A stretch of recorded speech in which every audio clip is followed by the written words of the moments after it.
His brown skin's a catalyst, the glass they smashed it in. Slapped his tribal ID, got his hand and tackled him. Said it was a fake, this doesn't look like you. Got a U.S. citizen, bruised up black and blue. Art imitates life. For this Minneapolis-based rapper, his work is a commentary on the realities he's seen around him. They took this native brother to the Whipple building, including fear fueled by immigration and customs enforcement agents, better known as ICE. Likely wishing they could kill him, disappeared civilian. He knew his rights indigenous and still they did him vicious. And yeah, I just wrote this one. I don't usually read my raps like that, but I ain't ready. I ain't got it memorized, so. Tall Paul, an Anishinaabe Oneida hip-hop artist.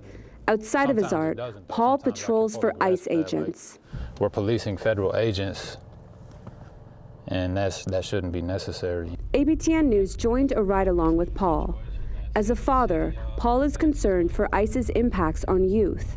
His patrols focus on protecting school zones. It's just really just being a presence at those time frames when students are coming and going. They're young souls, they're powerless little human beings that need us to protect them. Multiple Native Americans have been detained by ICE agents across the country.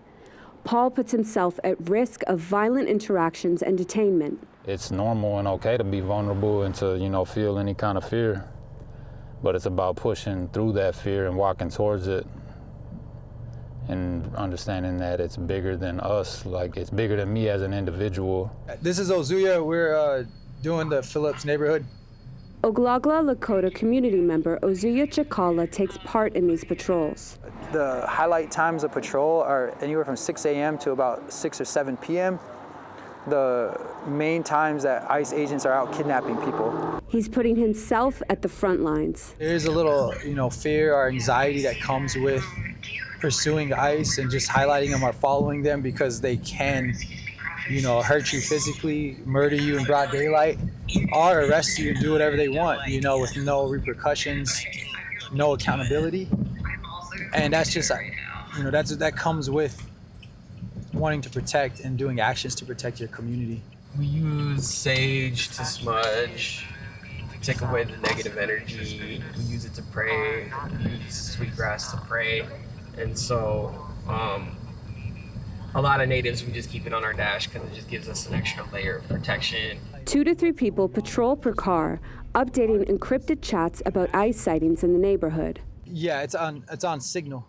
Sometimes they do get hacked, so they remake a chat, and then some of them are verified, and verified just meaning, the organizers verify each member.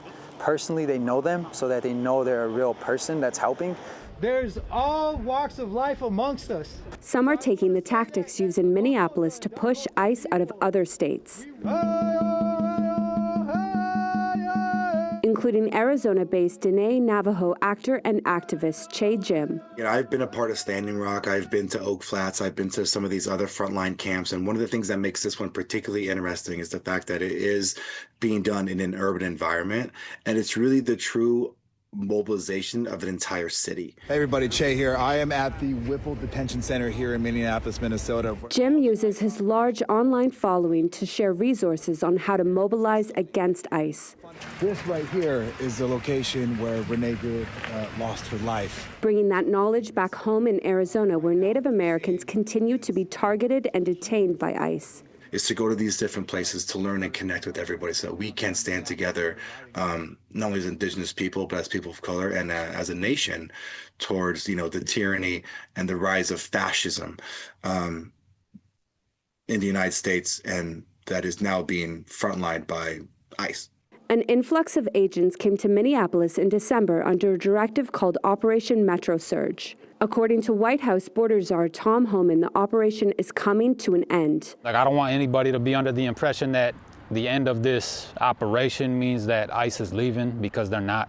They've always been here. Despite a reduction in agents in the Twin Cities, up to 1,000 ICE patrols looking out for agents continued circulating in Minneapolis this past Monday. People like Paul say they won't stop until the community is safe from the presence of ICE agents.